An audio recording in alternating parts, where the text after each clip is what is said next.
Bezdievīgajiem ir daudz sāpju, bet kas uz to kungu cer, to viņš ietin savā žēlastībā.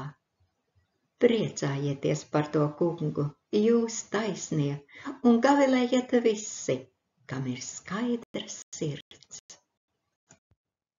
Dzenieties pēc miera ar visiem un pēc svētas dzīves, bez kā neviens neredzēs to kungu, pielūkodami, ka neviens nezaudētu Dieva žēlastību, lai nekāda rūgta sakne augstu izaugusi jums nekaitētu, un daudzi ar to netiktu apgānīti.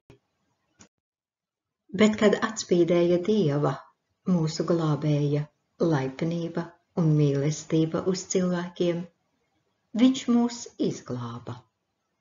Nevis taisnības darbu dēļ, ko mēs būtu darījuši, bet pēc savas žēlsirdības, ar mazgāšanu atzimšanai un atjaunošanos svētajā garā, ko viņš bagātīgi pār mums izlējis caur Jēzu Kristu mūsu pestītāju, lai viņa žēlastībā taisnoti, mēs kļūtu cerētās mūžīgās dzīvības mantinieki. Dieva vārda lasījums no 32. psalma, 10.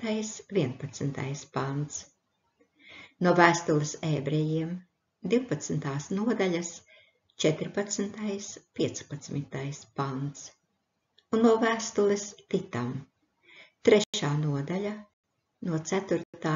līdz 7. pantam.